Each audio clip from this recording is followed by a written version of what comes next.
네, 안녕하십니까. 오늘 주식 클래스 20일 마감 시간입니다.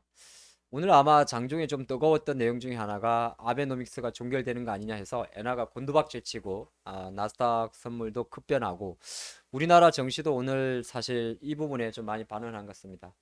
또 카레가 묻었네요. 카레 아닙니다. 색깔이 그런 거고.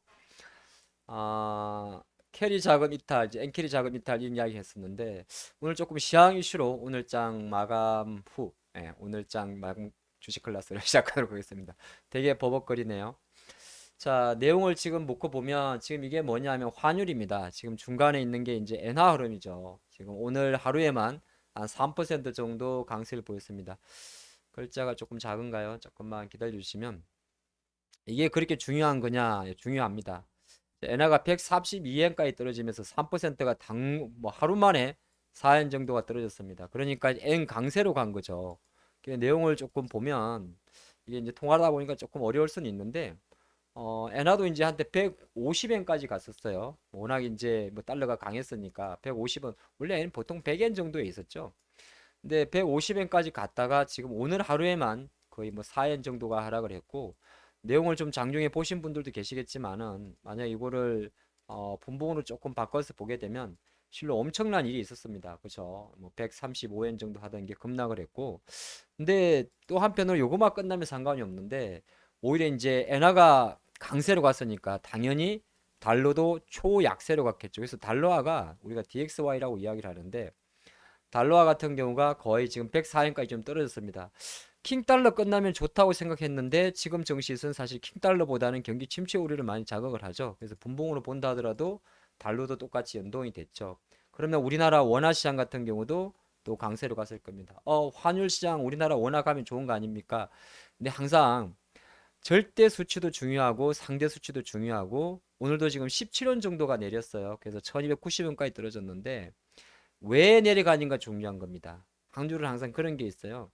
나라 경제가 튼튼해서. 근데 지금의 우리나라 원화 강세는 우리나라의 수출이 견조하다든지 나라 경제가 튼튼해서는 아니죠. 아무래도 경기 침체라는 이슈. 여기에 이제 결정타를 부은 것 자체가 바로 일본 이야기인데, 자, 일본 이야기를 잠깐 보게 되면 일본 정신을 먼저 좀 같이 한번 볼까요? 일본 니케이는 우리 잘 안 보죠. 잘 안 보는데 저도 잘 안 봅니다. 잘 안 보는데 어디 갔냐? 여기서 한번 볼까요? 진짜 일본 니케이는 그동안 많이 올랐었어요. 예, 오늘은 이제 뭐 2% 폭락을 했는데 연 단위로 놓고 보면 일본은 거의 한 2000년대 초중반은 거의 한 만엔 니케이 지수가 만선 정도에 있다가 거의 뭐 더 우리랑 완전 별개죠. 2013년도부터 본격적인 상승세를 보였습니다. 소득 세율 인하하고 양적 완화 유지한 게 바로 아베노믹스인데 이제 일본의 어떤 정시였던 정시 이게 이제 꺾일 수도 있는 겁니다. 그럼 한편으로 놓고 보면 일본 정시에 이거 일본은 경제가 좋지 않았습니다만 일본 정시에 이제 말로가 보일 수도 있습니다. 물론 이게 오늘 조금 과민하게 반응했다 보는데 지금 잠깐만 이 친구가 왜 나왔지? 내가 이 사진을 왜 올려놨죠? 아 제가 요새 컨셉이 여러분들 잠깐 쉬시라고 이게 1975년 진짜 저는 기억이 안 나요. 예, 이게 아마 서부소년 차돌이라는 일본 만화입니다. 제가 지금 헤어스타일하고 눈썹이 이렇게 생겼다 해가지고 이렇게 누가 말씀하셔가지고 잠깐 좀 올려놨는데 이거 중요하지 않고요. 자, 이게 바로 아베노믹스 2012년도 자료인데요. 그래서 아베노믹스가 결정적으로는 엔저 정책을 고수한 거죠. 예, 저엔을 공부하면 저엔 제로금리인데 그래서 실제로 니케이 지수는 많이 올랐어요. 만엔에서 그렇죠. 실업률도 많이 좋아졌고 이때 당시 뭘 했냐면은 소득 세율 인하까지도 갔습니다. 인상이죠. 나름 정세 정책을 펼쳤어요. 통화 시장 자체를 제로로 잡아놓고 정세 정책을 펼쳤으며 그러다 보니까 오히려 이제 주가는 많이 올랐습니다. 올랐는데 당연히 뭐가 좀 나빠졌냐면 실제적으로 일본이 정신 올랐지 모르겠지만은 엔저를 통했고 올랐지만 실제로 실질 임금 자체는 거의 움직임이 없었고요. 이건 이제 한 7년간의 흐름인데 중앙일보에 나왔던 내용입니다. 그리고 정규직과 비정규직의 격차는 더 커져 갔습니다. 이건 사실 우리도 마찬가지죠.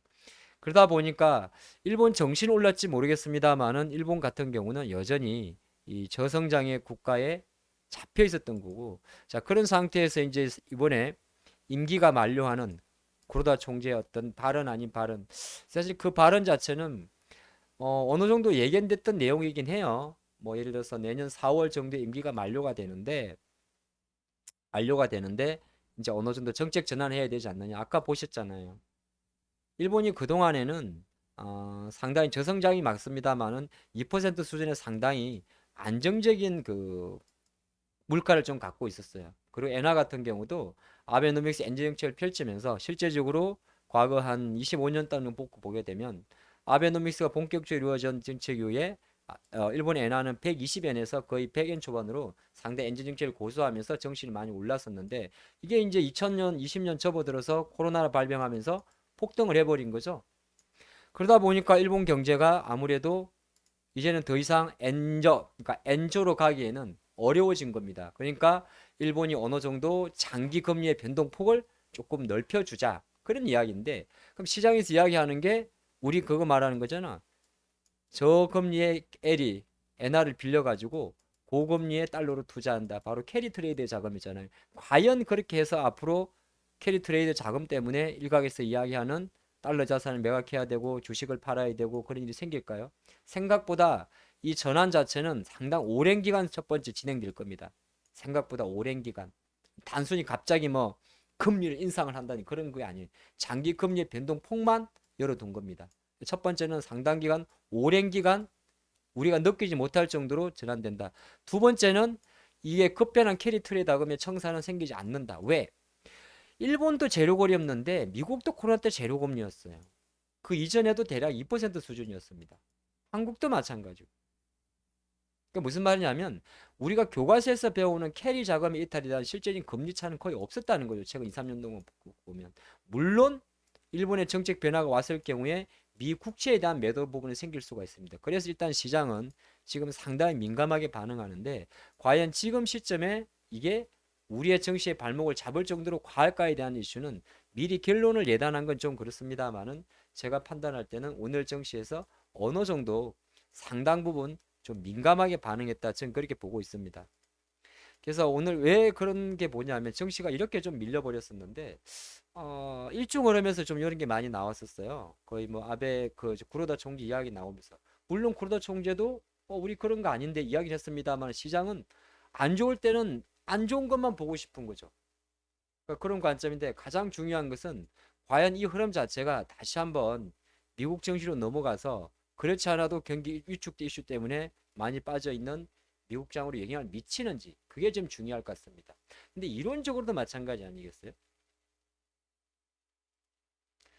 달러가 강세로 가면 미국의 주요 테크주들은 좋아집니다. 그리고 미국은 인플레이션에 대한 해지 수단 자체가 기축통화를 갖고 있기 때문에 생각보다 우리가 염려하는 만큼 그렇게 노이즈가 크지 않습니다. 경기 침체에 대한 회복 속도도 마찬가지고요. 미국이 빠를지 누가 빠를지는 우리는 지켜봐야겠습니다만 가장 중요한 것은 일본 시장에 대한 금융시장의 변화는 상당히 시크했다 저는 그렇게 보고 있습니다. 이런 과정에서 장을 보는 관점도 되게 중요한데 장을 보는 관점에서 미국의 주요 기술 전환 지수들이 어느 정도 최근 급락에 따른 반발 매수가 나와준다면 나와주지 않는다면 아베노믹스 종결까지는 좀 그렇고 일본의 내년도에 정책 변화 가능성에 대한 불안감이 그렇지 않아도 재료 없는 정시에 또 한번 물을 끼얹는 이슈가 될 것 같고 그렇지 않고 어느 정도 완화가 된다면 사실 어떻게 보게 되면 우리한테 한번 일본이 내년도 정도부터는 엔저 정책을 이제는 쳐볼 수도 있지 않겠구냐 그 정도만 보시면 좋을 것 같습니다. 우리 장도 마찬가지 될 것 같아요. 또 하나 잠깐 말이 나와서 그런데 우리나라 장은 지수 관점에서는 이제 미국의 IRA 법안 자체가 세부 항목이 3월 달로 연기가 되면서 오히려 일단 거의 세부 항목에는 광물에 대한 이슈하고 부품에 대한 이슈가 남아 있습니다.